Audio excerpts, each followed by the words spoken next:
আজকের সাবজেক্ট হলো জবান হেফাজতের গুরুত্ব এবং ফজিলত। সম্মানিত উপস্থিতি, আমি একটা সবক দিব। কয়টা সবক? বেশি লম্বা আলোচনা না, একটা সবক ইনশাআল্লাহ আমরা সকলেই শিখব।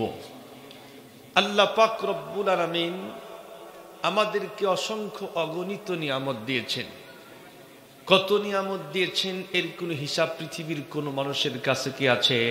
নাই। আল্লাহ পাক সূরাতুন নাহলের ভিতরে বলেন, ওয়া ইন তাউদ্দু নি'মাতাল্লাহি লা তুহসুহা। তোমাদেরকে আমি কত নিয়ামত দিয়েছি, যদি তোমরা গুনতে থাকো কশ্চিন কালেও গুনে শেষ করতে পারবে না। সঠিক কোনো পরিসংখ্যান, সঠিক কোনো গণনা পৃথিবীর কোনো সায়েন্টিস্টের কাছে নেই, পৃথিবীর কোনো দার্শনিক, পৃথিবীর কোনো মহাবিজ্ঞানী, পৃথিবীর কোনো তথ্যবিদ, পৃথিবীর কোনো মানুষের কাছেই এর কোনো হিসাব নেই। আল্লাহ পাক কত নিয়ামত আমাদেরকে দিয়েছেন। আল্লাহ পাক যত নিয়ামত দিয়েছেন এর ভিতরে কিছু নিয়ামত স্পেশাল এবং দামি। যেমন একটা নিয়ামতের কথাই আজকে বলবো, সেটি হলো কুওয়াতে নাতিকা, কথা বলার শক্তি। আল্লাহ পাক শুধুমাত্র মানুষকেই দান করেছে। এই পৃথিবীতে মানুষ ছাড়া যতগুলি মাখলুকাত আছে, যত প্রাণীকুল আছে, আল্লাহ পাক রব্বুল আলামিন কথা বলার শক্তি পৃথিবীর কোনো মাখলুককেই দেয়নি। আমাদের সাথে প্রাণীর অনেক কিছু মিল আছে। আমাদের থেকেও অনেক বড় বড় হিংস্র প্রাণী এ পৃথিবীর বুকে আছে না নাই? যেমন হাতি আছে, বাঘ আছে, সিংহ আছে। আমাদের সাথে অনেক কিছুরই মিল আছে। হাত আছে, চোখ আছে, পা আছে, নাক আছে, কান আছে, দাঁত আছে, জিহ্বা আছে, কণ্ঠনালীও আছে, কিন্তু কথা বলতে পারে না। কথা বলার শক্তি একমাত্র আল্লাহ পাক মানুষকেই দিয়েছেন। এই জন্য এর হেফাজত আমাদেরকেই করতে হবে। যদি কোনো মানুষ জবান হেফাজত করতে সক্ষম হয়, তাহলে এই জবানের নেক আমল এই বান্দাকে জান্নাতে ঢুকাইয়া দিবে। আর যদি কোনো মানুষ জবান হেফাজত করতে ব্যর্থ হয়, জবানের বদ আমল তাকে এক সময় জাহান্নাম পর্যন্ত পৌঁছায়া দিবে। আল্লাহর পয়গম্বর বলেন, মাইয়াজমাল্লি মা বাইনা লাহইহি ওয়া মা বাইনা রিজলাইহি আজমাল্লাহুল জান্নাহ।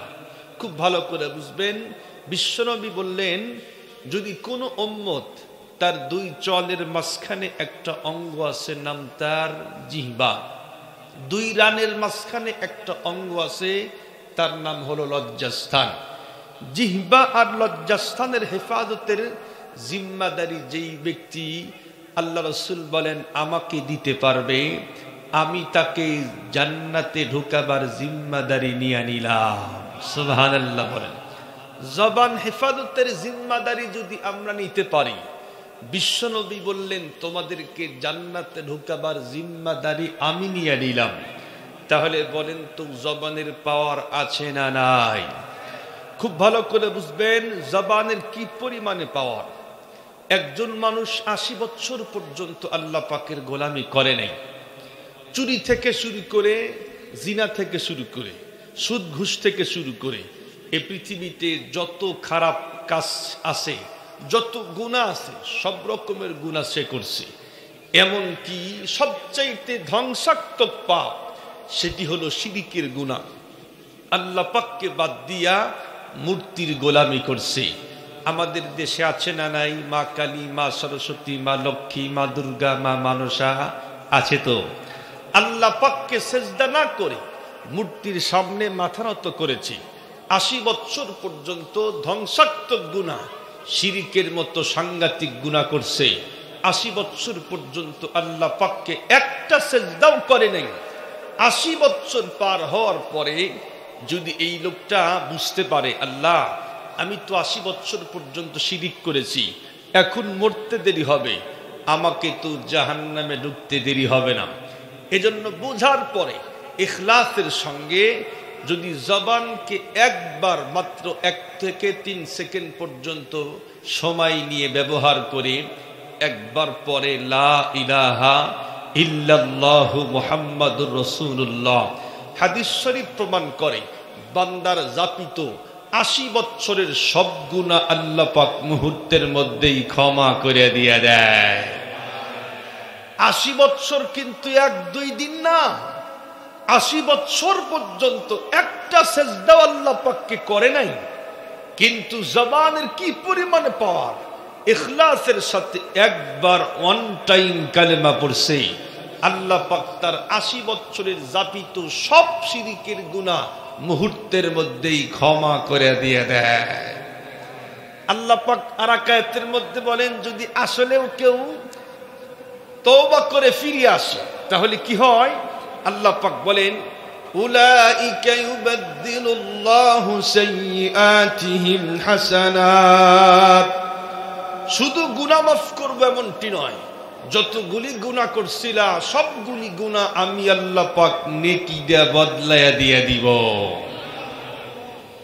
খুব ভালো করে বুঝবেন, আরেকজন মানুষ 80 বছর পর্যন্ত আল্লাহ পাকের গোলামি করছে, আওয়াবিল মিস নাই, চাষ্ট মিস নাই, ইশরাক মিস নাই, এরপরে তাহাজ্জুদ কাদা নাই, 5 ওয়াক্ত নামাজ মসজিদের সামনের কাতারে গিয়া পড়ছে, উমরা করছে 200 বার, হজ করছে 100 বার, 80 বছর পর্যন্ত টানা আল্লাহ পাকের গোলামি করছে, একদিনও নামাজ কাদা করে নাই। 80 বছর পরে গিয়া শুধুমাত্র জবান খাটায়া যদি একবার বলে বাবাও সন্তান দিতে পারে, কি বলছে? বাবাও সন্তান দিতে পারে। আপনারা বলেন তো দেখি, সন্তান দেওয়ার একচ্ছত্র মালিক কে? আল্লাহ পাক সন্তান দেওয়ার মালিক। এখন যদি কোনো মানুষ বলে বাবাও সন্তান দিতে পারে, আল্লাহর সঙ্গে শিরিক করলো। যদি কোনো ব্যক্তি শিরিক করে, তার জিন্দেগীর সব আমল মুহূর্তের মধ্যেই বাতিল হয়ে যায়। আল্লাহ পাক রব্বুল আলামিন কোরআনে হাকিমের ভিতরে বলে দিয়েছেন, সূরাতুজ জুমার 65 নম্বর আয়াতে কারিমা, আল্লাহ পাক বলেন, ওয়ালাকাদ উহিয়া ইলাইকা ওয়া ইলাল্লাযীনা মিন ক্বাবলিক লাইন আশরাকতা লায়াহবাতান্না আমালুকা ওয়া লাতাকুনান্না মিনাল খাসিরিন। আল্লাহ পাক বলেন, ওগো রাসূল, আপনার প্রতি এই মেসেজ এমনটি নয়, আপনার আগেও যতগুলি রাসূলকে আমি আল্লাহ পাক পাঠিয়েছিলাম সবগুলি রাসূলকে একটাই মেসেজ দিয়েছি, যদি তুমি শিরিক করো তাহলে তোমার আমল কিন্তু টিকে থাকতে পারে না, নিষ্ফল হয়ে যাবে। আল্লাহ পাক বিশ্বনবীকে বলছে এমনটি নয়। কোরআনুল কারীমের 6 নম্বর সূরা সূরাতুল আনআম 88 নম্বর আয়াতে কারিমার ভিতরে আল্লাহ পাক বলেন, বনি ইসরাইলের 12 জন রাসূলকে আল্লাহ পাক লক্ষ্য করে বলেন, তারাও যদি শিরিক করত তাদের আমলও টিকে থাকতো না। ওয়ালাউ আশরাকু লাহাবিতা আনহুম মা কানু ইয়ামালুন। যদি তারাও শিরিক করত আমল আর টিকে থাকতো না। বিশ্বনবী সহ যতগুলি রাসূলকে আল্লাহ পাক পাঠিয়েছেন তারাও যদি শিরিক করত, তাদের আমল যদি টিকে না থাকে, আমি আর আপনি 80 বছর কেন 80,000 বছর পর্যন্ত লাগাতার আল্লাহ পাকের গোলামি করে মাত্র ওয়ান টাইম যদি আমরা শিরিক করি, কশিন কালেও 80,000 বছরের গোলামি টিকে থাকতে পারে না, মুহূর্তের মধ্যেই নিষ্ফল হয়ে যায়। তো 80 বছর পর্যন্ত গোলামি করার পরে মাত্র জবান দিয়ে একবার বলছে বাবাও সন্তান দিতে পারে। আর আপনারা বলেন তো দেখি, বাবা কি সন্তান দিতে পারে? সকলেই বলেন না যে আল্লাহ পাক বলেন সন্তান দিতে পারি আমি। খুব ভালো করে বুঝবেন, সূরাতুশ শূরা 49-50 নম্বর আয়াতে কারিমা, 25 নম্বর পারার 7 নম্বর পৃষ্ঠা শেষের দিকে দেখেন, আল্লাহ পাক বলেন, লিল্লাহি মুলকুস সামাওয়াতি ওয়াল আরদ يخلق ما يشاء يهب لمن يشاء إناثا ويهب لمن يشاء الذكور أو يزوجهم ذكرانا وإناثا ويجعل من يشاء عقيما আল্লাহু আকবার বলেন। আল্লাহ পাক বলেন আসমান এবং জমিনে যা কিছু আছে সবকিছুর মালিক তো আমি আল্লাহ। আমি যাকে খুশি তাকে ছেলে দেই, যাকে খুশি তাকে মেয়ে দেই, যাকে খুশি তাকে ছেলে মেয়ে উভয়টি দান করি, যাকে খুশি তাকে ছেলেও দেব না মেয়েও দেব না, বন্ধা বানায় রাখবো। সন্তান দেওয়া আর না দেওয়ার একচ্ছত্র মালিককে, জোরে বলেন মালিককে। পৃথিবীর কোন রাসূলও সন্তান দিতে পারে না। যদি দিতে পারত তাহলে ইব্রাহিম আলাইহিস সালাম, যাকে আল্লাহ পাক বলেন মিল্লাতা আবিকুম ইব্রাহিম, মুসলিম জাতির পিতা ইব্রাহিম আলাইহিস সালাতুস সালাম, বৃদ্ধ বয়সে আল্লাহ পাকের কাছে সন্তান চায়, রব্বি হাবলি মিনাস সালিহিন, আল্লাহ আমাকে একটা সন্তান দাও। আরেকজন রাসূলের কথা বলি, হযরতে জাকারিয়া আলাইহিস সালাতুস সালাম, উনিও বৃদ্ধ বয়সে দোয়া করলেন আল্লাহর কাছে, আল্লাহ একটা সন্তান দাও। আল্লাহ দোয়া কবুল করে সুসংবাদ পাঠায়া দিলেন, ইয়া জাকারিয়া ইন্না নুবাশশিরুকা বিগুলামিন ইসমুহু ইয়াহইয়া লাম নাজআল লাহু মিন ক্বাবলু সামিয়া। হে ইয়াহইয়া, তুমি যে আমার কাছে দোয়া করলা, আমি তোমাকে সন্তান দেওয়ার সুসংবাদ দিলাম। শুধু সন্তান দিব এমনটি না, সন্তানের নামও রাখলাম ইয়াহইয়া, আনকমন নাম। এই জাতীয় সুন্দর নাম তোমার আগে পৃথিবীর কোন বাবা তার সন্তানকে রাখে নাই। সুবহানাল্লাহ বলেন। জাকারিয়া আলাইহিস সালাতুস সালাম দোয়া করলেন, আল্লাহ পাক যখন সুসংবাদ পাঠায়া দিলেন, উনি তাকায় দেখে দাড়ি চুল সাদা হয়ে গেছে, বৃদ্ধ হয়ে গেছে। উনি বলে আল্লাহ কেমনে সম্ভব, আমি তো বুড়া, আমার স্ত্রীও বন্ধা। আল্লাহ পাক বলে ক্বালা কাযালিক, আমি চাইলে সন্তান হবেই হবে, আমি যদি না চাই পৃথিবীর সব ডাক্তার আর কবিরাজ মিলেও একটা সন্তান কোন মানুষ দিতে পারে না, পারে না। যদি সন্তান পৃথিবীর কোন রাসূল দিতে পারতেন তাহলে আল্লাহর কাছে চাইতো না। তার মানে বোঝা গেল আল্লাহ ছাড়া পৃথিবীতে কোনো ভণ্ড পীর সন্তান দিতে পারে না। যারা বলবে বাবাও সন্তান দিতে পারে, 80 বছর গোলামি করলে কি হবে, মুহূর্তের মধ্যেই ঈমান আমল বাতিল হয়ে বেঈমান রূপান্তরিত হয়ে যাবে।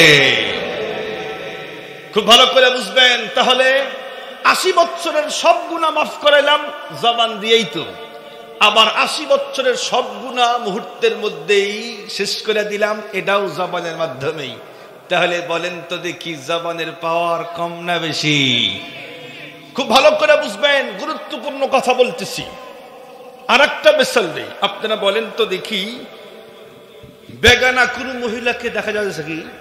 নাই। আল্লাহ পাক বলেন قل للمؤمنين يغضوا من أبصارهم ويحفظوا فروجهم وقل للمؤمنات يغضضن من أبصارهن ويحفظن فروجهن। আল্লাহ পাক বলেন, হে तमाम পৃথিবীর সকল মুসলমান নারী এবং পুরুষ, তোমাদের চক্ষু সংযত করো, ইজ্জত এমনিতেই সংরক্ষিত হয়ে যাবে। বেগানা কোন মহিলাকে দেখা পুরুষের জন্য জায়েজ নয়, হারাম। ঠিক তদ্রূপ মা বোনদের জন্য বেগানা কোন পুরুষকে দেখা, আপনারা বলেন জায়েজ আছে? জায়েজ নাই। এই যে প্রজেক্টরের মাধ্যমে মা বোনদেরকে আমাকে দেখাইতেছেন, এটা পরিপূর্ণ হারাম, আল্লাহ পাক বলেছে। তো যাই হোক, এটা হারাম। হারাম কি হারাম বলতেই হবে, হালাল কি হালাল বলতে হবে। ঠিক বললাম না ভুল বললাম?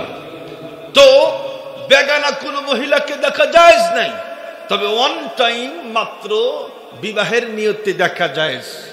একবার দেখলেন বেগানা কোন মহিলাকে, চয়েস হয়েছে, এখন শরীয়ত সম্মত 2 জন সাক্ষীর সামনে দেনমোহর ধার্য করে যদি আপনি 2-3 বার একবারও বলেন আমি তোমাকে বিবাহ করলাম, মেয়েও যদি বলে আলহামদুলিল্লাহ আমিও রাজি আছি, তাহলে কি হয়? যেই মহিলাকে দেখা পাপ, ধরা পাপ, টাচ করা পাপ, কথা বলা পাপ, সবকিছুই কবিরা গুনাহ। মাত্র জবান দিয়া দুটি কথা বলার মাধ্যমে মুহূর্তের মধ্যেই এই মহিলা হয়ে যায় অর্ধাঙ্গিনী।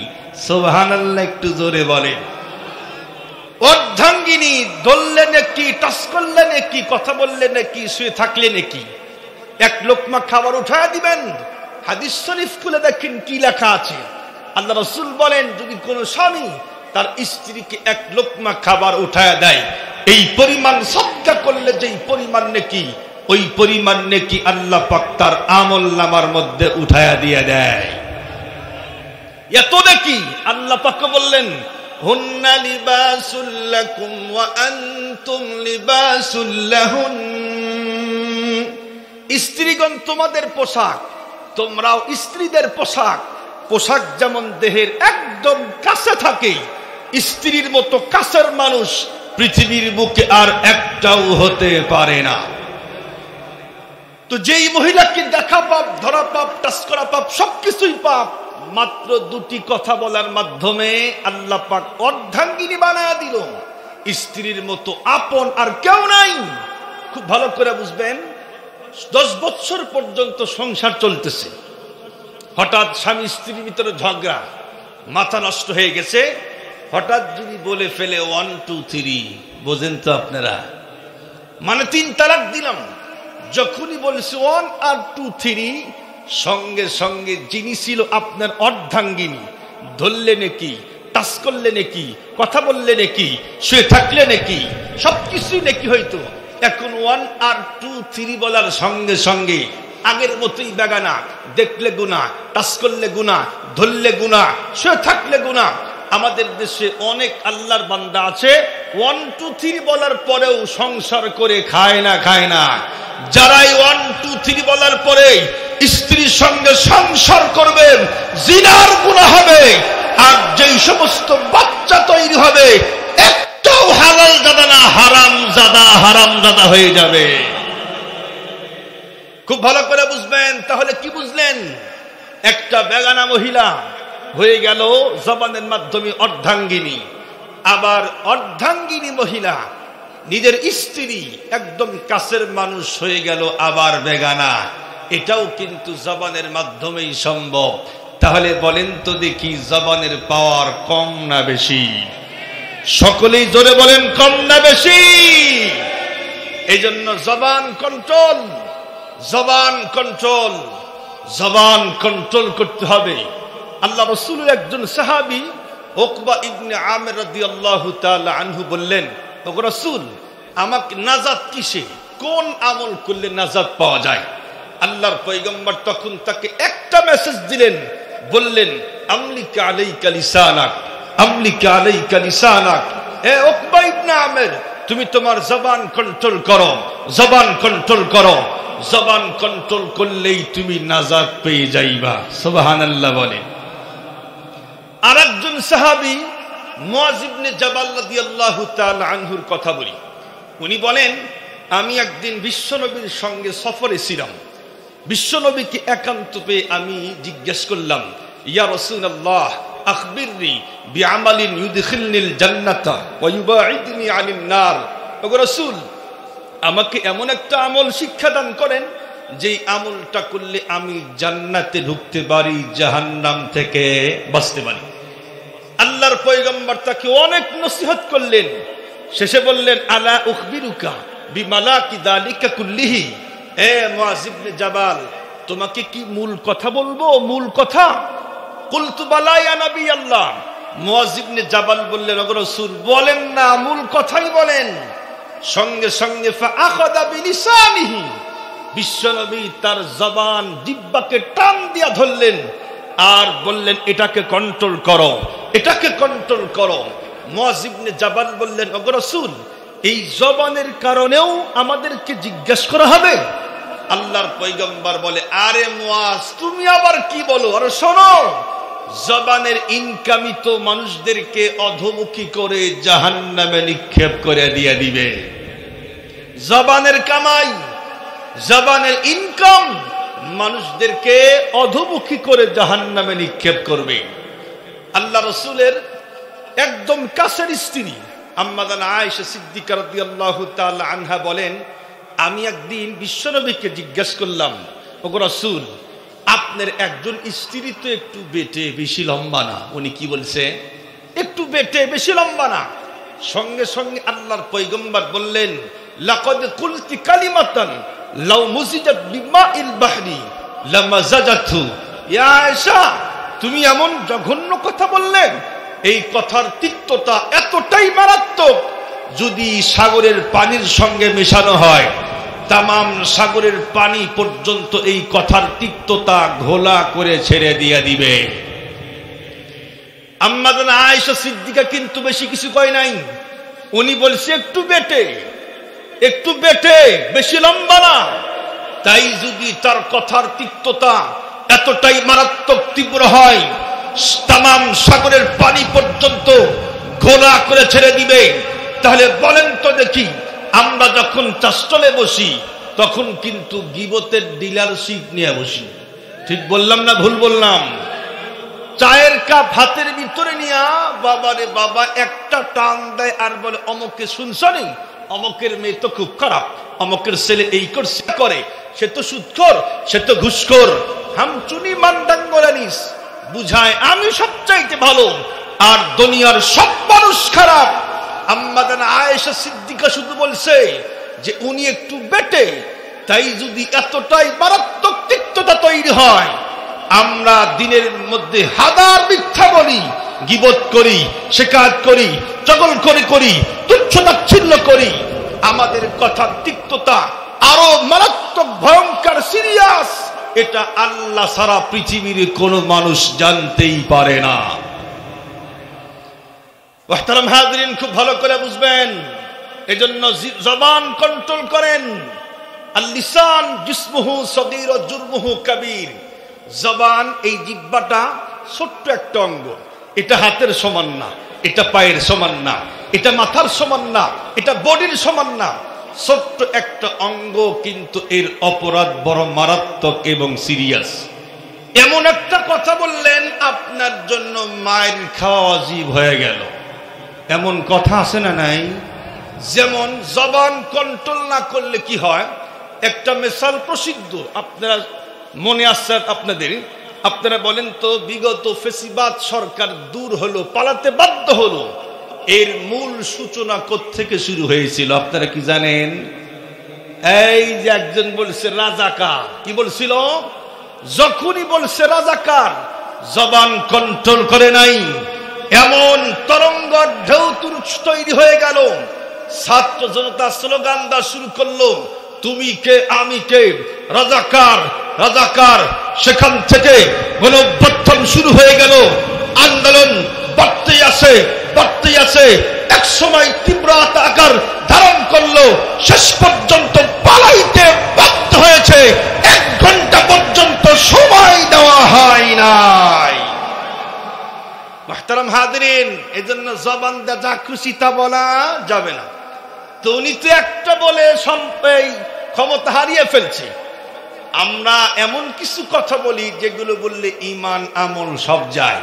যেমন কয়েকদিন আগের কথা, এই মাসেই আমি বাড়ির থেকে বের হয়েছি, প্রোগ্রামে যাব, মাগরিবের নামাজ বাজারের মসজিদে পড়ব।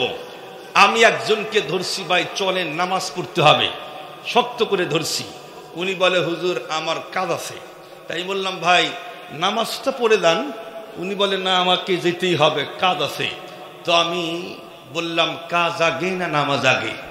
উনি বলে, নামাজ না, কাজ না করলে পেটে ভাত নাই, এজন্য আমার কাজই আগে। নাউযুবিল্লাহ, বাড়ির যা কইেন।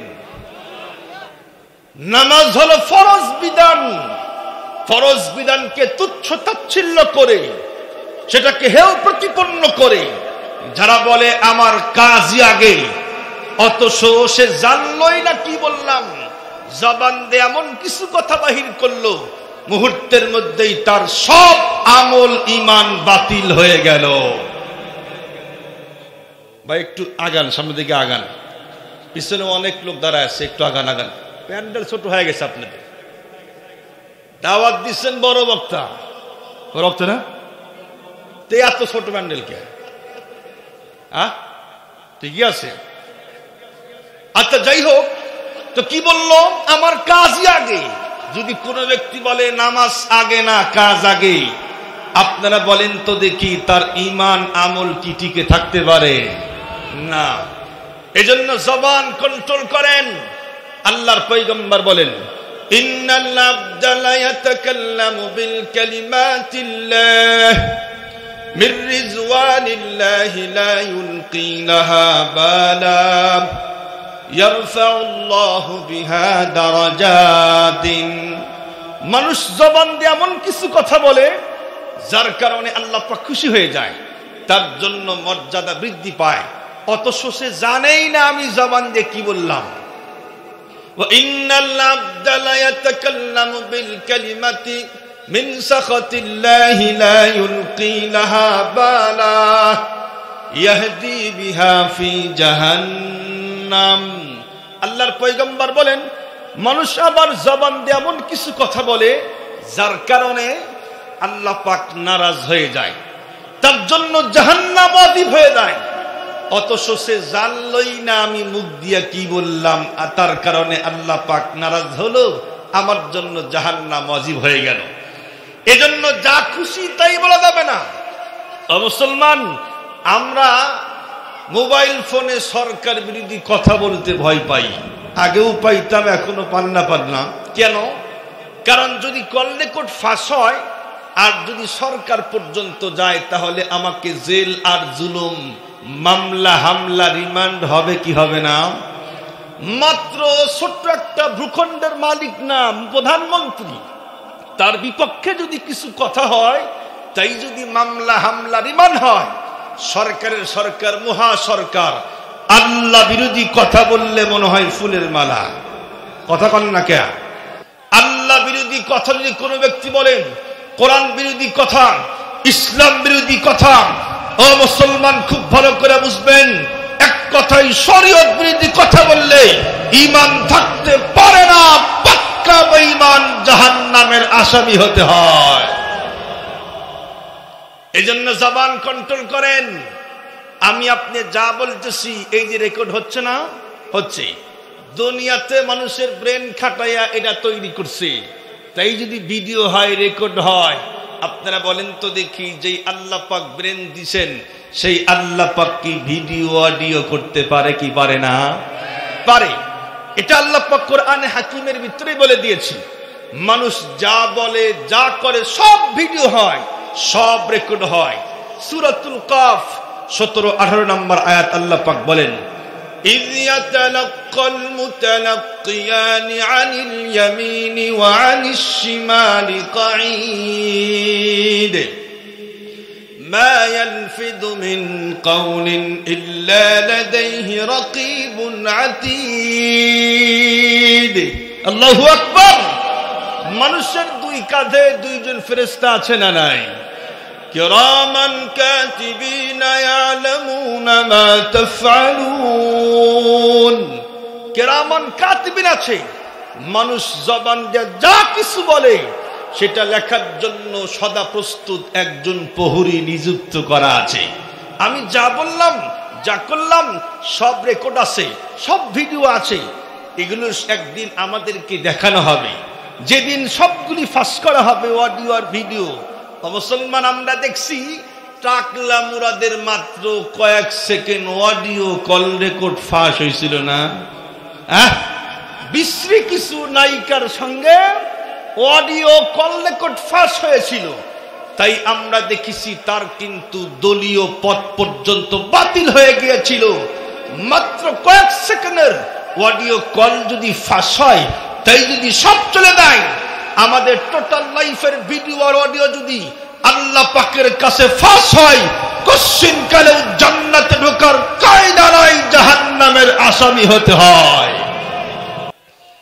যেদিন দেখানো হবে কি অবস্থা হবে, আল্লাহ পাক সেটাও বলেছেন সূরাতুল কাহফের 49 নম্বর আয়াত, ওয়া উযিআল কিতাবু ফাতারাল মুজরিমিনা মুশফিকিনা মিম্মা ফীহি يقولون يا ويلتنا ما لهذا الكتاب لا يغادر صغيرة ولا كبيرة إلا أحصاها ووجدوا ما عملوا حاضرا আল্লাহ পাক বলেন রাসূল যেদিন তাদের সামনে আমলনামা পেশ করা হবে আর তাতে যা লেখা আছে এটা দেখার পরে পাপিষ্ট বান্দারা বলবে মা লিহাদাল কিতাব, এ কেমন আশ্চর্য আমলনামা, চোখ সবগুলাই কপালে উঠে দেব, এ করছে কি রে, এ কেমন আশ্চর্য আমলনামা, আমি যা বলছি যা করছি একটা ছোট গুনাহও বাদ পড়ে নাই, একটা বড় গুনাহও বাদ পড়ে নাই, জীবনে যা করছি শীতের মৌসুমে লেপের নিচে মোবাইল ফোনে কি দেখছি পৃথিবীর কোন মানুষ দেখে নাই, কিন্তু আল্লাহ পাকের সিসি ক্যামেরা ফাঁকি দিতে পারি নাই। খুব ভালো করে বুঝবেন, সেদিন বলবে আমি যা করছি যা বলছি সব আছে, সেদিন কিন্তু আর পালানোর কোনো ক্ষমতা নাই। দুনিয়াতে তো দল ক্ষমতায় থাকলে যদি মামুকে ফোন দেয়, হ্যালো মামু আমি কিন্তু এই করছি, দেখবেন আপনার 7 খুন মাফ হয়, কিন্তু কবরের ভিতরে ঢোকার পরে যতই নেতা আর নেত্রী হও না কেন, ঈমান আমল ভালো না হলে কশিন কালেও কবর কিন্তু ঘুষ দিয়া কাজ হবে না। মুহতারাম হাজিরিন, এজন্য খবরদার, একটা সাবজেক্ট জবান কন্ট্রোল করেন, জবান হেফাজত করেন, জবান হেফাজত করতে পারলেই জবান জান্নাতে ঢুকায় দিবে, হেফাজত করতে সক্ষম না হলে জবানের বদ আমল জাহান্নামে ঢুকায়া ছাড়বে। মুসলমান ভাইরা আমার কথাগুলি ভালো করে বুঝবেন। এতক্ষণ পর্যন্ত একটা বিষয় বুঝাইলাম, জবান হেফাজত করতে হবে, জবান দিয়া যা খুশি তাই বলা যাবে না। জবান হেফাজত করতে ব্যর্থ হলে এই জবানের বদ আমল আমাদেরকে জাহান্নামে ঢুকায়া দিবে। জবান দিয়ে যেই সমস্ত গুনাহ হয়, ও মুসলমান খুব ভালো করে বুঝবেন, আমরা জবান দিয়া জবান ব্যবহার করে যতগুলি গুনাহ করি, এর ভিতরে বন্ধুরা আমার মাত্র 2টি গুনাহের কথা বলেই আমি আপনাদের সামনে থেকে বিদায় নিব। 1 নাম্বার গুনাহের নাম হলো শিরকের মতো ধ্বংসাত্মক গুনাহ। যদি কোনো মানুষ জবান দিয়ে একবার বলে বাবাও সন্তান দিতে পারে, শিরকের মতো ধ্বংসাত্মক সাংঘাতিক সিরিয়াস গুনাহ হয়ে গেল। যদি কোনো ব্যক্তি জবান দিয়ে শিরকের মতো ধ্বংসাত্মক গুনাহ করে, আল্লাহ পাক বলেন, আল্লাহর পয়গম্বর বলেন, তার আমল আর কশিন কালেও টিকে থাকতেই পারে না। এজন্যই তো আল্লাহ পাক রব্বুল আলামিন কোরআনে হাকিমের ভিতরে, কোরআনে হাকিমের 4 নম্বর সূরা সূরাতুন নিসার 36 নম্বর আয়াতে কারিমা 5 নম্বর পারার 3 নম্বর পৃষ্ঠার 3 নম্বর লাইনে আল্লাহ পাক বলেন, ওয়াবুদুল্লাহা ওয়ালা তুশরিকু বিহি শাইআ। হে আমার বান্দাগণ শোনো, তোমরা আমি আল্লাহ পাকের গোলামি করো, কিন্তু কশিন কালেও আমি আল্লাহ পাকের সঙ্গে অন্য কাউকে শরীক করতেই যায় না। মুসলমান ভাইরা আমার কথাগুলি ভালো করে বুঝবেন। আমরা তো সন্তানদেরকে নসিহত করি না, চুপি চুপি আমি নিজেই আমল করি, কিন্তু সন্তানকে বন্ধুরা আমার আমল করার জন্য বলি না। অথচ প্রকৃতপক্ষে বাবা যিনি হবেন, উনি কিন্তু বন্ধুরা আমার সন্তানকে নসিহত করবে, এমনকি হাতে কলমে সন্তানকে কিন্তু বন্ধুরা আমার আমল শিক্ষা দিয়া দিবে। এই পৃথিবীর বুকে একজন সফল বাবা ছিলেন, নাম তার লোকমান আলাইহিস সালাতুস সালাম। ও মুসলমান, উনি সন্তানকে অনেক নসিহত করেছিলেন। তার নসিহত গুলো আল্লাহ পাকের কাছে এতটাই দামি হয়েছে, সবগুলি নসিহত আল্লাহ পাক রব্বুল আলামিন কোরআনে হাকিমের ভিতরে আয়াত বানায়া তার নামে একটা সূরা নাজিল করে আল্লাহ পাক কোরআনে হাকিমের ভিতরে ঢুকায়া দিলেন। আল্লাহ পাক তার নসিহতের একটা নসিহত বলে, ইয়া বুনাইয়া লা তুশরিক বিল্লাহ, ইয়া বুনাইয়া লা তুশরিক বিল্লাহ, ইন্নাশ শিরকা লাযুলমুন আযীম। হে আমার কলিজার টুকরা সন্তান শোনো, তুমি আর যাই করো কশ্চিন কেন আল্লাহ পাকের সঙ্গে অন্য কাউকে শরীক করতে যাও না। কেন কেন কেন? কারণ হলো ইন্নাশ শিরকা লাযুলমুন আযীম। শিরিক কিন্তু মারাত্মক সাংঘাতিক জুলুম, শিরিক কিন্তু মারাত্মক সাংঘাতিক জুলুম। যেই ব্যক্তি আল্লাহ পাকের সঙ্গে শিরিক করলো, ও মুসলমান, কি পরিমাণে সাংঘাতিক জুলুম করলো। আল্লাহ পাক রব্বুল আলামিন কোরআনে হাকিমের 4 নম্বর সূরা সূরাতুন নিসার 48 নম্বর আয়াতে কারিমা 5 নম্বর পারার 5 নম্বর পৃষ্ঠার 4 নম্বর লাইনে আল্লাহ পাক বলেন, ইন্নাল্লাহা লা ইয়াগফিরু আন ইউশরাকা বিহি ওয়া ইয়াগফিরু মা দুনা যালিকা লিমান ইয়াশা। আল্লাহ পাক বলে, শোনো, যদি কোনো মানুষ আমি আল্লাহ পাকের সঙ্গে শিরিক করে ফেলে আর এই শিরিকের গুনাহ নিয়ে কবরের ভিতরে ঢোকে, আমি ইচ্ছা করলে সব গুনাহ মাফ করতে পারি, কিন্তু কশ্চিন কালেও শিরিকের গুনাহ আমি আল্লাহ পাক মাফ করব না। আল্লাহ পাক বললেন, শোনো, আমি ইচ্ছা করলে সব গুনাহ মাফ করতে পারি, কিন্তু খবরদার শিরিকের গুনাহ নিয়ে কবরের ভিতরে ঢুকলে কশ্চিন কালেও আমি আল্লাহ পাক মাফ করব না। ও মুসলমান, খুব ভালো করে বুঝবেন, আল্লাহ পাক তো মাফ করবেই না, ডাইরেক্ট জাহান্নামের আসামি বানায় দিবেন। আল্লাহ পাক রব্বুল আলামিন কোরআনে হাকিমের ভিতরে 5 নম্বর সূরা সূরাতুল মায়েদা, কয় নম্বর সূরা? 5 নম্বর সূরা সূরাতুল মায়েদার 72 নম্বর আয়াতে কারিমা 6 নম্বর পারার 19 নম্বর পৃষ্ঠার মাঝখানে আল্লাহ পাক বলেন, وقال المسيح يا بني إسرائيل اعبدوا الله ربي وربكم إنه من يشرك بالله فقد حرم الله عليه الجنة ومأواه النار। الله أكبر বলেন। খুব ভালো করে বুঝবেন, আল্লাহ পাক রব্বুল আলামিন হযরত ঈসা পয়গম্বরকে পৃথিবীর বুকে পাঠিয়েছিলেন।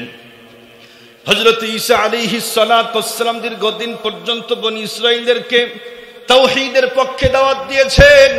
দীর্ঘদিন পর্যন্ত দাওয়াত দেওয়ার পরে ও মুসলমান, তারা কিন্তু তার কথা কশ্চিন কালেও শুনতেই রাজি ছিল না।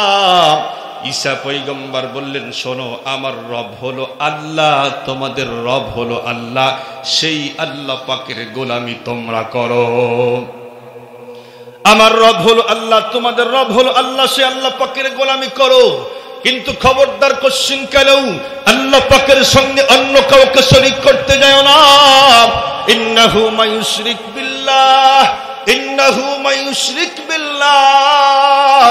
যেই ব্যক্তি আল্লাহ পাকের সঙ্গে অন্য কাউকে শরীক করবে, আল্লাহ পাক বলেন তার জন্য জান্নাত হারাম, জাহান্নাম তার জন্য ঠিকানা হয়ে গেল।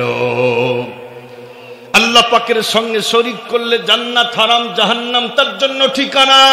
খুব ভালো করে বুঝবেন, আল্লাহ পাক জাহান্নামের ভিতরে ঢুকায় দিবেন। কয়দিন পর্যন্ত জাহান্নামের ভিতরে থাকতে হবে সেটাও আল্লাহ পাক বলে দিলেন।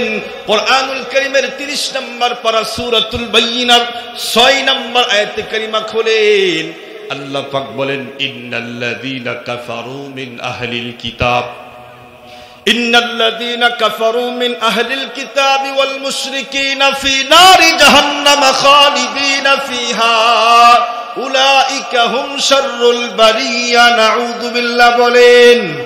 খুব ভালো করে বুঝবেন, আল্লাহ পাক বললেন যারা কাফের এবং আহলে কিতাব অর্থাৎ খ্রিস্টান এবং মুশরিক, যারা আমি আল্লাহ পাকের সঙ্গে অন্য কাউকে শরীক করে, এই 3 কোয়ালিটির লোক আল্লাহ পাক বলেন এরা চিরস্থায়ী জাহান্নামের আসামি হয়ে যাবে।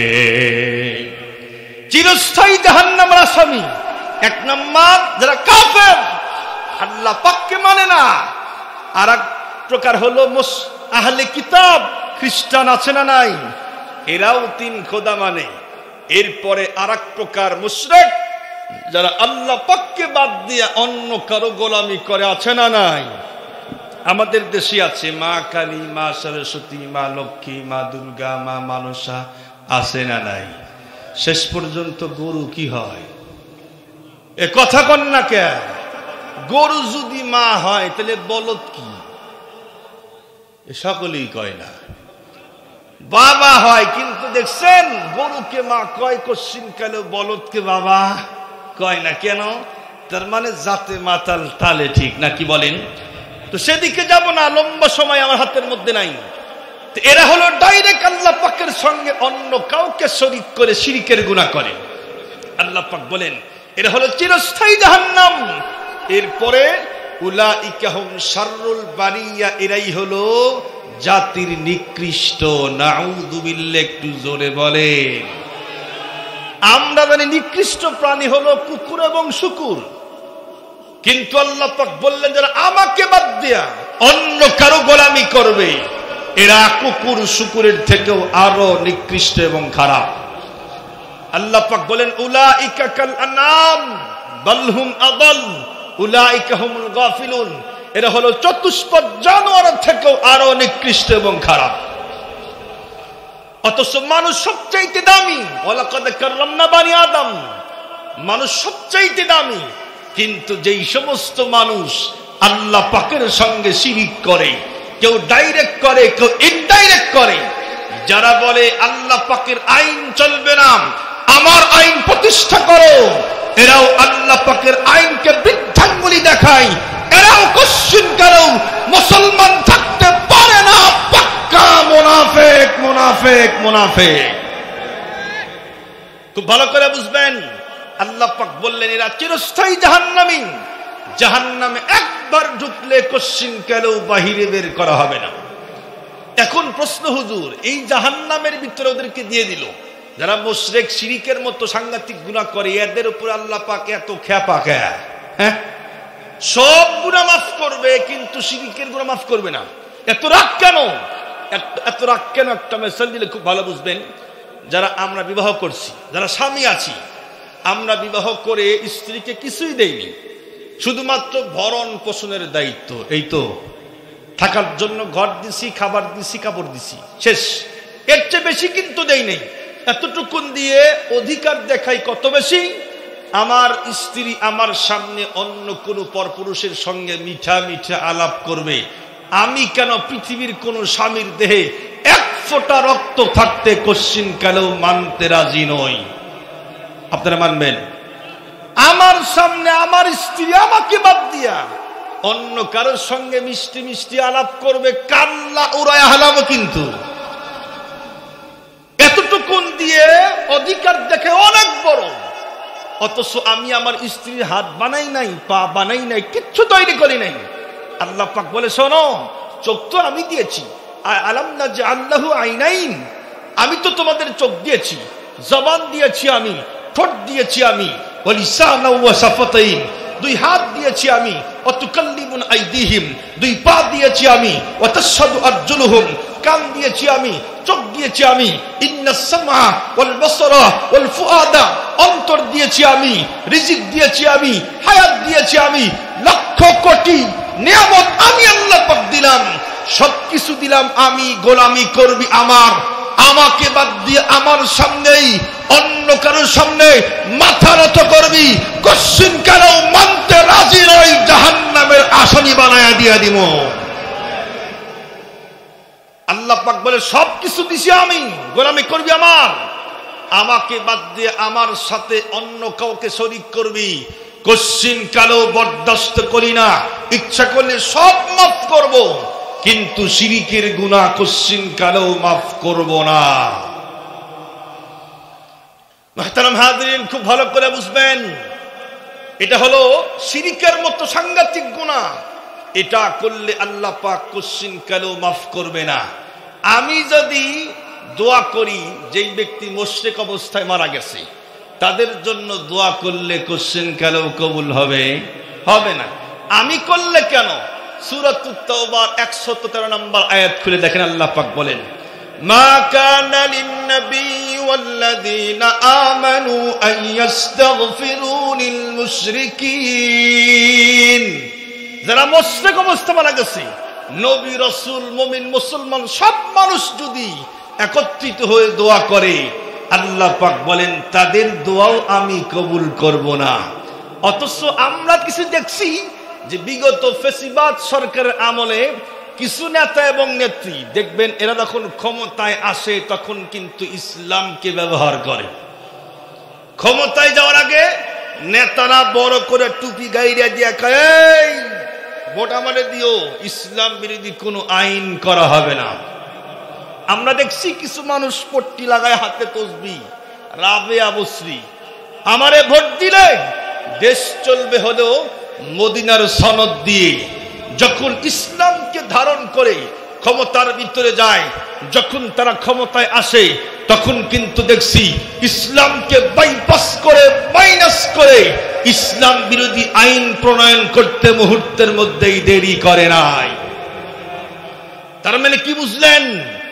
মুখে হলো ইসলাম, মুখে হলো ইসলাম, ইসলামকে ব্যবহার করে ক্ষমতায় যারা যায়, এরপরে যারা ইসলামকে বাইপাস করে, মাইনাস করে, এক কথায় মুখে হলো ইসলাম, অন্তরে রাম আর বাম। যারা মুখে ইসলাম, এরপরে অন্তরে রাম আর বাম, এরা কশ্চিন কালেও মুসলমান থাকতে পারে না, পাক্কা মুনাফিক, মুনাফিক, মুনাফিক। আল্লাহ পাক তাদের ব্যাপারে বলছেন, ইস্তাগফির লাহুম আও লা তাস্তাগফির লাহুম ইন তাস্তাগফির লাহুম ৭০ মাররাতান ফালান ইয়াগফিরাল্লাহু লাহুম। আল্লাহ পাক বলেন, রাসূল আপনি যদি মুশরিক, আপনি যদি মুনাফিকদেরকে দোয়া করেন ৭০ বার পর্যন্ত দোয়া করলেও আমি আপনার দোয়া কবুল করব না। আল্লাহ পাক রাসূলকে বলছেন আপনার দোয়াই কবুল করব না। আর আমরা দেখছি কিছু এই জাতীয় মুশরিক, এই জাতীয় মুনাফিক নেতা মারা গেছে, আমাদের মধ্যে মোল্লাকে চাপ প্রয়োগ করে জানাজা নামাজ পড়ায়া দোয়া করে তার 14 গোষ্ঠী জান্নাতে রেখে আইছে। দেখেন নাই, দেখেন নাই? আরে আমি কেন, আমার মতো 1 কোটি মোল্লা দোয়া করলেও কশ্চিন কালেও কবুল হবে না, হবে না, হবে না, হবে না। এটি হলো 1 নম্বর গুনাহ। শিরিকের মতো জবান দিয়া শিরিকের গুনাহ করা যাবে না। শিরিক জবান দিয়া হয়, আমলের মাধ্যমে হয়, লম্বা বলতে চাই না। তো 1 নম্বর কি? শিরিকের মতো গুনাহ। 2 নম্বর হলো, আপনারা বলেন তো দেখি, আমাদের সমাজে মিথ্যা কথা কম না বেশি? সকলেই কয় না, আর বেশি তো বেশি। মিথ্যা কথা ক্যান্সার আকার ধারণ করছে। কি আকার? ক্যান্সার আকার। মিথ্যা তো বলেই, হাসির সালেও মিথ্যা, বন্ধুর সঙ্গেও মিথ্যা, আব্বার সাথেও মিথ্যা, আম্মার সাথেও মিথ্যা, স্ত্রীর সামনেও মিথ্যা। এ দোস্ত তুই কই আছিস রে? ও আমি তো বাজারে। আসে হলে লেপের নিচে শুয়ে আছে।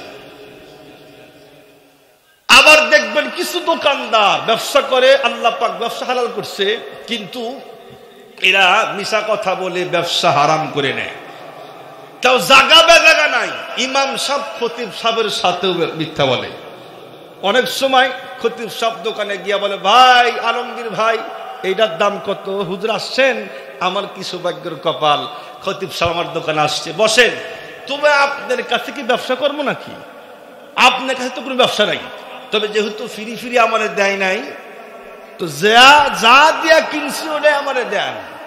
হুজুর আল্লাহর কসম 10 টাকা দিয়ে কিনছি। কয় না, কয় না। ইমাম সাহেব চিন্তা করে, মাশাআল্লাহ একটা ভক্ত পাইছি, আমার কাছে লাভ আর করলো না, যা দেয়া কিনছে সেটাই বেচছে, অথচ কিনছে 5 টাকা দিয়ে। এক কসমে, আল্লাহর কসম, কিনছি 10 টাকা, অথচ কিনছে 5 টাকা। এক কসমে 5 টাকা লাভ। এই সমস্ত দোকানদার আছে না নাই? ইমাম সাহেবের কাছে ভালো সাজলো, এদিক দিয়ে মিথ্যা কসম বলে 5 টাকাও লাভ করলো, এমন দোকানদার এই এলাকার মধ্যে নাই? আছে? আছে। এই যে মিথ্যা কথা, এটাও জবানের গুনাহ। খবরদার, কশ্চিন কালেও মিথ্যা বলা যাবে না। মুসলমান ভাইরা আমার কথাগুলি ঠান্ডা মাথায় বুঝবেন। মিথ্যা কথা আমরা সব সময় বলি, অথচ আল্লাহর পয়গম্বর বলে, আয়াতুল মুনাফিকি সালাস, ইদা হাদ্দাসা কাযাবা। মুনাফিকের আলামত হলো 3টা। 1 নম্বর আলামত হলো বেশি বেশি মিথ্যা কথা বলা। ম্যাক্সিমাম কথা যেই ব্যক্তি মিথ্যা বলে, তার ভিতরে 1 নম্বর মুনাফিকের আলামত পাওয়া যায়। মিথ্যা কথা বললে কিন্তু মুনাফিকের আলামত তার ভিতরে পাওয়া যায়। আর যেই ব্যক্তি পরিপূর্ণ মিথ্যাবাদী সাব্যস্ত হয়, মুনাফিক সাব্যস্ত হয়, যার ভিতরে তিনটা পরিপূর্ণ মুনাফিকের গুণ পাওয়া যায়, আল্লাহ পাক রব্বুল আলামিন এই সমস্ত মুনাফিকের ব্যাপারে বলেছেন, কিনা ফিদ দারকিল আসফালি মিনান নার, মুনাফিকের স্থান হবে একদম জাহান্নামের নিচে। ও মুসলমান, এজন্য কুশ্চিন কালেও জবান দিয়া মিথ্যা বলা যাবে না। আল্লাহর পয়গম্বর বলেন, ওয়া ইয়াকুম ওয়াল কিযব ফাইন্নাল কিযবা ইয়াহদি ইলাল ফুজুর ওয়া ইন্নাল ফুজুরা ইয়াহদি ইলান নার ওয়া মা ইয়াজালুর রাজুলু ইয়াকযিবু ওয়া ইয়াতাহাররাল কাযিবা হাত্তা ইউকতাবা ইনদাল্লাহি কাযযাবা। আল্লাহর পয়গম্বর তার तमाम পৃথিবীর সব উম্মতদেরকে বললে, শোনো, তোমরা কুশ্চিন কালেও মিথ্যা বলতে যাও না। কেন? কারণ মিথ্যা কিন্তু পাপের দিকে নিয়ে দেয়, আর পাপ কিন্তু আস্তে আস্তে জাহান্নামের ভিতরে ঢুকায়া দিয়া দেয়। মানুষ যখন মিথ্যা বলতেই থাকে, মিথ্যা বলতেই থাকে, আর মিথ্যার অন্বেষণ করতে থাকে, আল্লাহর পয়গম্বর বলেন, হাত্তা ইউকতাবা ইনদাল্লাহি কাযযাবা, এই লোকটা এক সময় তার নাম আল্লাহ পাকের খাতায় মহা মিথ্যাবাদী সাব্যস্ত হয়ে যায়। আমি আপনাদের জিজ্ঞাসা করি, বলেন তো দেখি, যেই ব্যক্তির নাম আল্লাহ পাকের খাতায় মহা মিথ্যাবাদী সাব্যস্ত হয়ে যায়, যেই ব্যক্তির নাম আল্লাহ পাকের খাতায় মহা মিথ্যাবাদী সাব্যস্ত হয়ে যায়, আমার তো মন বলে কুশ্চিন কালেও তার জান্নাতে ঢোকার কোনো কায়দা নাই। কুশ্চিন কালেও মিথ্যা বলা যাবে না, মিথ্যা বলা যাবে না। ও মুসলমান, তাহলে কি বলতে হবে? এটাও আল্লাহর পয়গম্বর तमाम পৃথিবীর সব উম্মতদেরকে জানায়া দিলেন, ওয়া আলাইকুম বিসসিদকি ফাইন্নাস সিদকা ইয়াহদি ইলাল বিররি ওয়া ইন্নাল বিররা ইয়াহদি ইলাল জান্নাহ ওয়া মা ইয়াজালুর রাজুলু ইয়াসদুকু ওয়া ইয়াতাহাররাস সিদকা হাত্তা ইউকতাবা ইনদাল্লাহি সিদ্দীকা। আল্লাহু আকবার বলেন। আল্লাহর পয়গম্বর বলে, শোনো, তোমরা সব সময়ের জন্য সত্য কথা বলো। কেন কেন কেন? কারণ সত্য কিন্তু নেকির দিকে নিয়ে দেয়, আর নেকি আস্তে আস্তে আল্লাহ পাকের জান্নাতে ঢুকায়া দেয়া দেয়। মানুষ যখন সত্য বলতেই থাকে, সত্য বলতেই থাকে, সত্য বলতেই থাকে, আর সত্যের অন্বেষণ করে, সত্যের খোঁজে থাকে, আল্লাহর পয়গম্বর বলেন, হাত্তা ইউকতাবা ইনদাল্লাহি সিদ্দীকা, এই লোকটার নাম এক সময় আল্লাহ পাকের খাতায় মহা সত্যবাদী সাব্যস্ত হয়ে যায়। আমি আপনাদের জিজ্ঞাসা করি, বলেন তো দেখি, আল্লাহ পাকের খাতায় আমাদের নাম সত্যবাদী হোক নাকি মিথ্যাবাদী হোক? সকলেই বলেন সত্যবাদী হতে হবে। কারণ হলো, পৃথিবীর কোন পয়গম্বর মিথ্যা কোশ্চিন কেন বলে নাই। আল্লাহ পাক রব্বুল আলামিন যতগুলি পয়গম্বরকে পাঠিয়েছেন, সবগুলি পয়গম্বর কিন্তু বন্ধুরা আমার মহা সত্যবাদী ছিলেন। আল্লাহ পাক কোরআন হাকিমের ভিতরে বলেন, ওয়াযকুর ফিল কিতাবি ইব্রাহিম ইন্নাহু কানা সিদ্দীকান নাবিয়্যা। আল্লাহ পাক বলেন, ইব্রাহিম পয়গম্বরকে এই পৃথিবীর বুকে পাঠিয়েছিলাম। ইব্রাহিম পয়গম্বর কোশ্চিন কালেও একটা মিথ্যা বলে নাই। এরপর আল্লাহ পাক বলেন, ওয়াযকুর ফিল কিতাবি ইদরিস ইন্নাহু কানা সাদিকাল ওয়াদি ওয়া কানা রাসূলান নাবিয়্যা।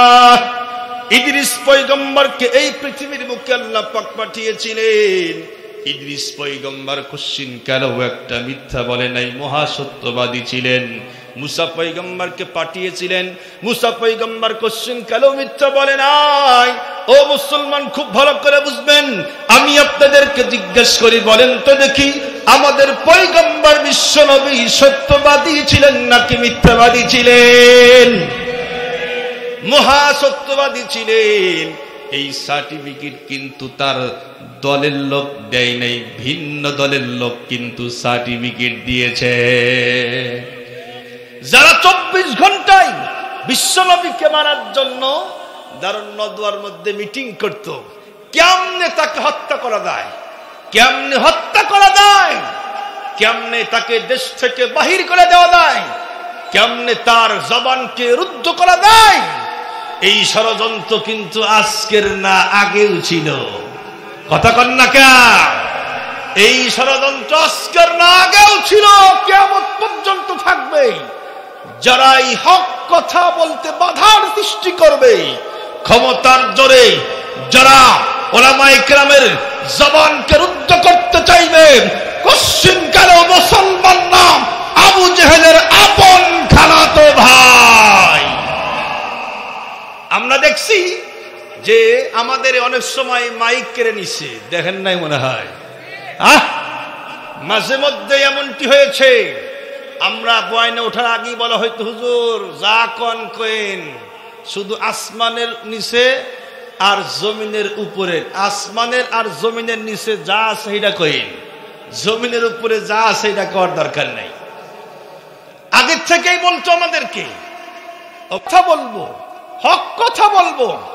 কয়েকদিন আগেই আমি একটা বক্তব্য দিয়েছিলাম আমার মসজিদে, এই যে সাদিয়ানের বিরুদ্ধে আছে না একটা গ্রুপ, সাদিয়ানি গ্রুপ, সাদিয়ানি গ্রুপ, এটা তাম পৃথিবীর সব উলামায়ে কেরামের ঐক্যমত ফতোয়া হলো এরা হলো ভ্রান্ত।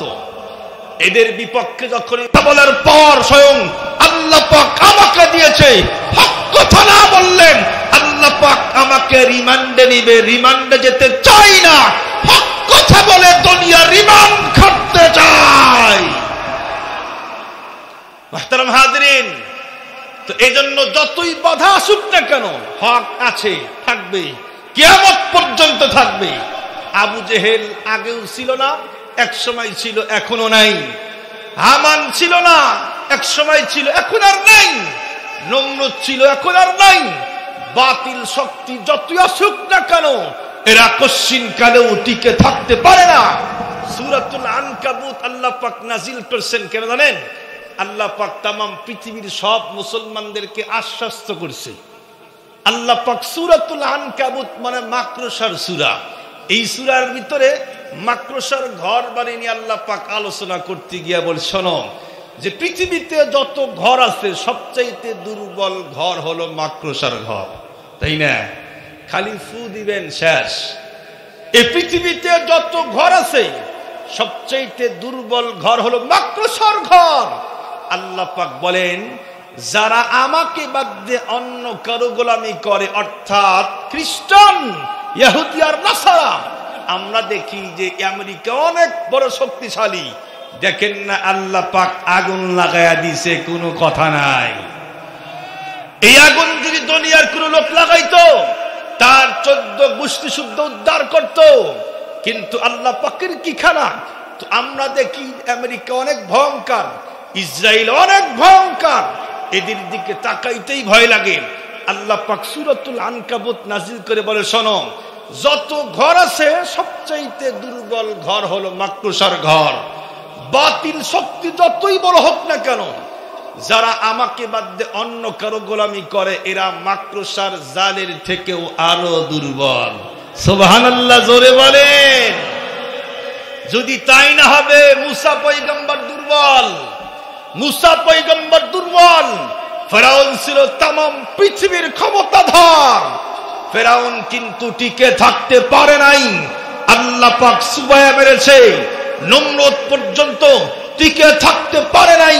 আল্লাহ পাক ল্যাংড়া মশা ঢুকায়া অধীনস্থ কর্মকর্তার জুতার বাড়ি খিলায়া আল্লাহ পাক বিদায় করে দিয়েছে। আমরাও দেখেছি বুশ যখন জুলুম করতেছিল, শেষ পর্যন্ত সাংবাদিকের জুতার ডাল খিলে আল্লাহ পাক বিদায় করেছে। 2024 সালে আমরা দেখছি ফেসবাদ সরকার যখন জুলুম করতেছিল, আল্লাহ পাক এমন আছাড় মেরেছে, দেশ ছেড়ে পালাইতে বাধ্য হয়েছে। 1 ঘন্টা পর্যন্ত সময় দেওয়া হয় নাই। জুলুম যিনি করেন টিকে থাকতে পারে না। আল্লাহ পাক তো বলে, ওয়ালা তাহসাবান্নাল্লাহা গাফিলান আম্মা ইয়ামালুয যালিমুন।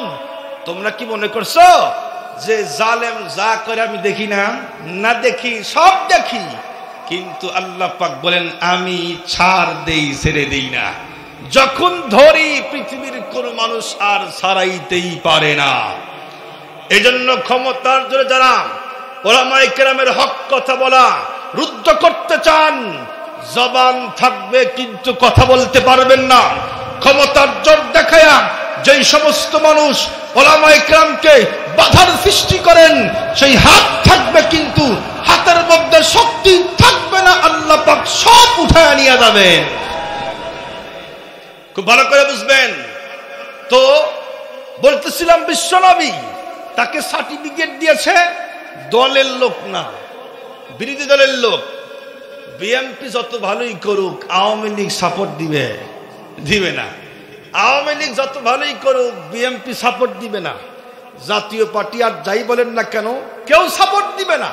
কিন্তু বিশ্বনবীকে সার্টিফিকেট দিয়েছে ভিন্ন দলের লোক।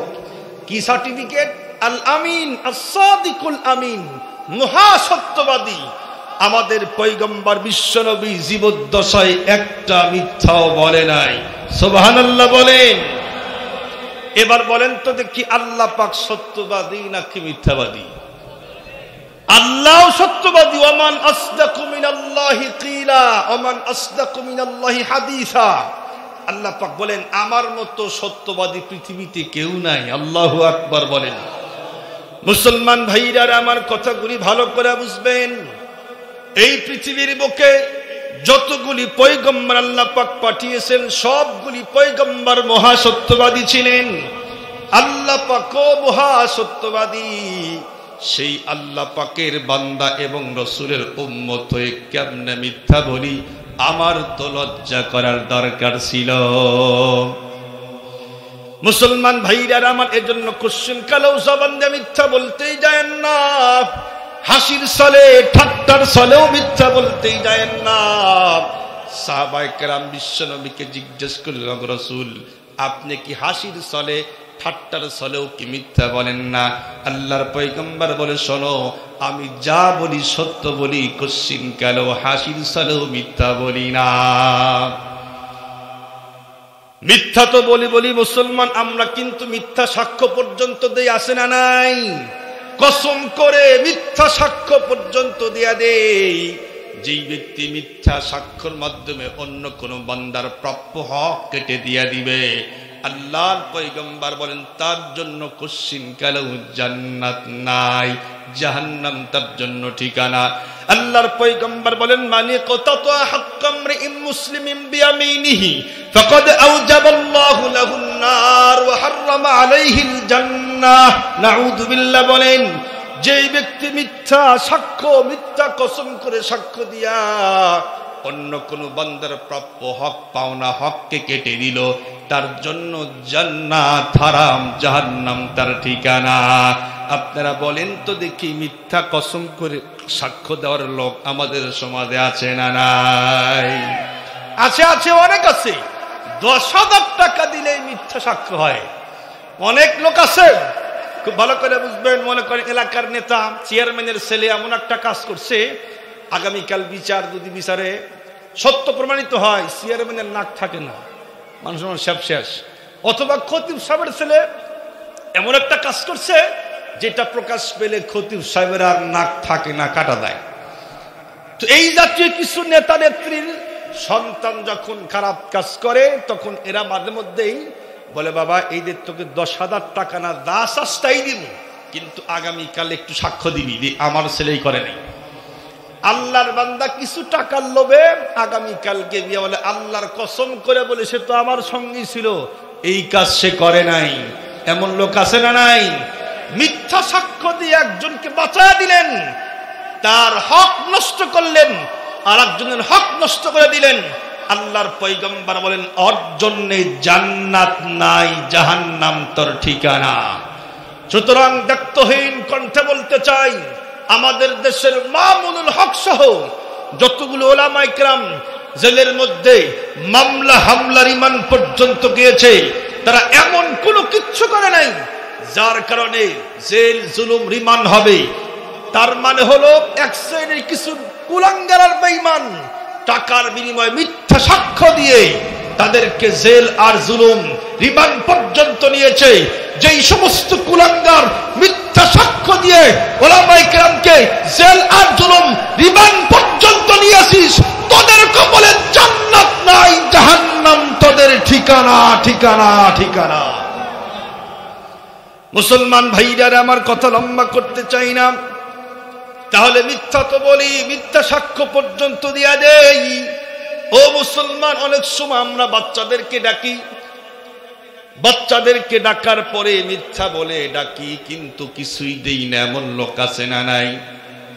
একটা হাদিস আপনাদেরকে শোনায় দেয়। আব্দুল্লাহ ইবনে আমের রাদিয়াল্লাহু তাআলা আনহু বলেন, দাতনি উম্মি, আমার মা আমাকে ডাকলেন, আমি তাকায় দেখি বিশ্বনবী আমার ঘরের ভিতরেই বসা আছেন। আমার মা আমাকে ডাকলেন, ইয়া আব্দুল্লাহ হা তাআল উতিকা শাইআ, হে আব্দুল্লাহ এদিকে আসো, তোমাকে আমি একটা কিছু দিব। ও মুসলমান, আমরা অনেক সময় ছোট্ট বাচ্চা খেলতে আসে, খেলতে খেলতে অনেক মজা নিচ্ছে, আমরা যতই ডাকি সন্তান কিন্তু সামনের দিকে আগায় না, তখন কিন্তু আমরা মিথ্যা বলি, বাবা এদিকে আয়, দেখ তোর জন্য পকেটের ভিতরে কি নিয়ে আসছি। আমি বলে কি বলে না, এদিকে আসো বাবা, দেখো তোমার জন্য কি সদাই আসে, এদিকে আসো। সন্তান খেলা বাদ দিয়ে আসে সদাইয়ের লোভে, এরপরে বাবা কিছুই দেয় না, মা কিছুই দেয় না, ভাই কিছুই দেয় না, মিথ্যা বলে নিয়ে আসে। এইরকম গার্জিয়ান অনেক আছে। আব্দুল্লাহর মাকে আল্লাহ রাসূল জিজ্ঞাসা করলো, আব্দুল্লাহর মা তুমি তোমার সন্তানকে ডাকলা, দাতনি উম্মি হা তাআল উতিকা শাইআ, এদিকে আসো তোমাকে কিছু একটা দিব, তো কি দেওয়ার জন্য ডাকছো? তখন উনি বলে, গো রাসূল আমি আমার সন্তানকে একটু একটা খেজুর দেওয়ার জন্য ডাকছি। সুবহানাল্লাহ বলেন। আল্লাহর পয়গম্বর বললেন, যদি তোমার সন্তানকে ডাক্তার কিছুই না দিতা, তাহলে তুমি পরিপূর্ণ মিথ্যাবাদী সাব্যস্ত হয়ে যাইতা। আমরা অনেক সময় সন্তানকে ডাকি, মিথ্যা বলে ডাকি, চকলেট দেওয়ার জন্য, অনেক কিছু দেওয়ার জন্য ডাকি, কিন্তু কাছে আসলে আর কিছুই দেই না, ধোকা দিলাম প্লাস মিথ্যা বললাম। এটাও বললে পরিপূর্ণ মিথ্যাবাদী হওয়ার আলামত তার মধ্যে পাওয়া যায়। মুসলমান ভাইরা আমার কথা লম্বা করতে চাই না, একদম শেষ কথা বলি, মিথ্যা বললে কি পরিমাণে শাস্তি হয়, কি পরিমাণে সাংঘাতিক শাস্তি হয়। ও মুসলমান, আল্লাহর পয়গম্বর বিশ্বনবীর চিরাচরিত নিয়ম ছিল, প্রত্যেক দিন ফজরের নামাজ পড়েই কিন্তু সাহাবায়ে কেরামের দিকে ঘুইরা বসতেন। এরপর আল্লাহর পয়গম্বর বিশ্বনবী জিজ্ঞাসা করতেন, আমার সাহাবায়ে কেরাম শোনো, তোমরা কি আজকে রাতে কোনো স্বপ্ন দেখছো নাকি? যদি তোমরা কোনো স্বপ্ন দেখে থাকো তাহলে আমাকে তোমরা বলো, আমি তোমাদের স্বপ্নের তাবির করে দিয়ে দিব। সাহাবায়ে কেরাম যদি স্বপ্ন দেখতেন তাহলে অবশ্যই পয়গম্বরকে বলতেন, আল্লাহর পয়গম্বর বিশ্বনবী স্বপ্নের তাবির করে দিয়ে দিতেন। একদিন আল্লাহর পয়গম্বর বিশ্বনবী তার অভ্যাস অনুযায়ী ফজরের নামাজ পড়ে সাহাবায়ে কেরামের দিকে ঘুরে বসলেন। এরপরে জিজ্ঞাসা করলেন, তোমরা কোন স্বপ্নে দেখছো নাকি? সাহাবায়ে কেরাম বললেন, না না, আজকে আমরা কোনো স্বপ্ন দেখি নাই। আল্লাহর পয়গম্বর বললেন, শোনো, আমি নিজেই একটা স্বপ্ন দেখছি, স্বপ্নের ব্যাখ্যা তোমরা শুনে নাও। আল্লাহর পয়গম্বর বিশ্বনবী তখন বলতেছিলেন, শোনো, আমি রাত্রের বেলায় ঘুমায় গেলাম, এশার নামাজের পরে ঘুমায় গেলাম, ঘুমের ঘরে স্বপ্ন দেখি দুইজন ফেরেশতা আমার কাছে আসলো আর আমাকে ঘুম থেকে জাগ্রত করলো। এরপরে বলে, ইনতলিক মানা, ইনতলিক মানা, আমাদের সঙ্গে সামনের দিকে চলুন। আল্লাহর পয়গম্বর বলেন, ফান্তলাকনা, আমরা সামনের দিকে চলতেছিলাম, সামনের দিকে চলতেছিলাম, চলতে চলতে অনেক দূর পর্যন্ত গেলাম। যাওয়ার পরে তাকায় দেখি একজন মানুষ কাত হয়ে শুয়ে আছে, আর তার মাথার কাছে একজন মানুষ বিশাল বড় পাথর নিয়ে দাঁড়িয়ে আছে। কিছুক্ষণ পরে যেই লোকটা শুয়ে আছে তার মাথাকে লক্ষ্য করে বিশাল বড় পাথর জোরে সোরে আঘাত করলো। সঙ্গে সঙ্গে লোকটার মাথা চূর্ণ বিচূর্ণ হয়ে গেল, পাথরটি অনেক দূর পর্যন্ত ভাইয়া চলে গেল। এই লোকটা পাথর আবার বহন করার জন্য চলে গেলেন। সেখান থেকে পাথর বহন করে নিয়ে আসতেই দেখে যেই লোকটাকে পাথর দিয়ে আঘাত করে মাথা চূর্ণ বিচূর্ণ করা হয়েছিল, এই লোকটার মাথা আগের মতো আবার ভালো হয়ে গেছে, আবার পাথর জাগাত করা হলো, মাথা চূর্ণ বিচূর্ণ হয়ে গেল, পাথরটি অনেক দূর পর্যন্ত বয়ে গেল। পাথর বহন করে নিয়ে আসতেই দেখে মাথা আগের মতোই ভালো হয়ে গেছে। আল্লাহর পয়গম্বর ওই দুইজন ফেরেশতাকে জিজ্ঞাসা করলো, ভাই শোনো, এই লোকটাকে কি তার কি তার অপরাধ ছিল যার কারণে এত সাংঘাতিক শাস্তি দেওয়া হচ্ছে, পাথর দ্বারা আঘাত করে মাথা চূর্ণ বিচূর্ণ করা হচ্ছে? এই লোকটাকে, লোকটার দোষ কি ছিল, অপরাধ কি ছিল? এই দুইজন ফেরেশতা বলল, ইনতালিক মানা, আমাদের সঙ্গে সামনে চলুন, সামনে চলুন, এখন আর প্রশ্নের উত্তর দেওয়া হবে না। আল্লাহর পয়গম্বর বিশ্বনবী বলে, ফানতালাকনা, আমরা চলতেছিলাম, চলতে চলতে অনেক দূর পর্যন্ত পথ অতিক্রম করলাম। সামনের দিকে তাকায় দেখি একজন মানুষ চিত হয়ে শুয়ে আছে, তার মাথার কাছে একজন মানুষ বিশাল বড় একটা লোহার প্যারাক নিয়ে দাঁড়িয়ে আছে। কিছুক্ষণ পরে লোকটা, যেই লোকটা শুয়ে আছে, তার ডান দিকে চলে আসে, আসার পরে মুখ থেকে নিয়ে গর্দান পর্যন্ত জোরে টান মারে, গোশত ফাঁক হয়ে যায়, হা হয়ে যায়। এরপরে নাক থেকে নিয়ে গর্দান পর্যন্ত টান মারে, এরপরে চোখ থেকে নিয়ে গর্দান পর্যন্ত জোরে টান মারে। এইদিকে তিনটা দাগ দেয়, গোশত বন্ধুরা আমার ফাঁক হয়ে যায়, হা হয়ে যায়। এইদিকে যখন ফানা শেষ হয়ে যায়, আবার বাম দিকে আসে, বাম দিকে আসার পরে মুখ থেকে নিয়ে গর্দান পর্যন্ত, চোখ থেকে নিয়ে গর্দান পর্যন্ত, নাক থেকে নিয়ে গর্দান পর্যন্ত জোরে টান মারে। এরপরে মুসলমান এইদিকে ফাঁক হয়ে যায়, আবার ডান দিকে চলে আসে, এসেই দেখে ডান দিকের চল ভালো হয়ে গেছে, আবার এই দিকে ফাড়া হয়, আবার বাম দিকে যায়, বাম দিকে গিয়া দেখে বাম দিকের চল ভালো হয়ে গেছে, আবার ডান দিকে আসে। এমনটি করতেছে। আল্লাহর পয়গম্বর বললেন, যে লোকটা শুয়ে আছে তার শাস্তি কি, তার অপরাধ কি ছিল যার কারণে এত সাংঘাতিক শাস্তি দেওয়া হচ্ছে? লোকটাকে যখন এই দুই ফেরেশতা বলে, ইনতালিক মানা, আমাদের সঙ্গে সামনে চলুন, এখন প্রশ্নের উত্তর দেওয়া হবে না। এটা হলো লম্বা হাদিস। এই হাদিসের ভিতরে আল্লাহ রাসূলের সঙ্গে 7 জনের সাক্ষাৎ হয়। যখন 7 জন সম্পর্কে আল্লাহ রাসূল জিজ্ঞাসা করে, উত্তর দেওয়া হয় না। যখন 7 জন শেষ হয়ে যায়, আবার প্রথম দিক থেকে উত্তর দেওয়া শুরু করে। সুবহানাল্লাহ বলেন। মুসলমান ভাইরা আমার কথাগুলি ভালো করে বুঝবেন। আল্লাহর পয়গম্বর জিজ্ঞাসা করলেন, ভাই শোনো, ওই যে প্রথম ব্যক্তিকে দেখলাম কাত হয়ে শুয়ে আছে, তার মাথার কাছে বিশাল বড় একজন পাথর, বিশাল বড় একজন মানুষ পাথর নিয়ে দাঁড়িয়ে আছে, মাথা বরাবর আঘাত করে মাথা চূর্ণ বিচূর্ণ করে ফেলে। এই লোকটাকে তার কি এমন পাপ ছিল যার কারণে তাকে এমন সাংঘাতিক শাস্তি দেওয়া হচ্ছে? এই দুইজন ফেরেশতা বলে, ওগো পয়গম্বর বিশ্বনবী শোনেন, যেই লোকটার মাথা চূর্ণ বিচূর্ণ করা হচ্ছে, এই লোকটার 2টা পাপ ছিল। 1 নম্বর পাপ হলো সে হাফেজ কোরআন ছিল। হাফেজ কোরআন হওয়ার পরে মাথার ভিতরে কোরআন শরীফ ধরে রাখতে পারে নাই, কোরআন শরীফ ভুইলা গেছে। হাফেজ কোরআন, এমন হাফেজ কোরআন আছে না নাই? আমরা তো শখ করে ছেলেকে হাফেজ বানাই, আগে ব্রেন চেক করে নিয়ে মেয়েকে হাফেজ বানাই, যে আমার মেয়ে হাফেজা, মাশাআল্লাহ, অনেক গর্ব করেন। কিন্তু 2 মাস 3 মাস পরে ছেলে সব ভুইলা খায়া শেষ। আছে না নাই? হাফেজ হতে হবে, ইয়াদ রাখতে হবে, তাহলে ঠিক আছে। অথবা অনেক মানুষ আছে মানে আবেগের ঠেলায় 20টা 30টা 1 পারা 2 পারা সূরা মুখস্থ করছে, কিন্তু দেখবেন 2-3 মাস 1 বছর দেওয়ার পরে না পড়তে পড়তে এরাও ভুলে গেছে, একটা সূরাও পারে না। তাদের কেউ মনুশাস্তি দেওয়া হবে। গীবত করা, তুচ্ছ তাচ্ছিল্য করা, হেয় প্রতিপন্ন করা, এগুলো সব জবানের গুনাহ। আল্লাহ পাক আমাদের সকলকে জবান কন্ট্রোল করার তৌফিক দান করেন। আমিন কন। অনেকে আমিন কয় না, যদি কবুল হয় মুশকিল না, সকলেই করেন আল্লাহুম্মা আমিন।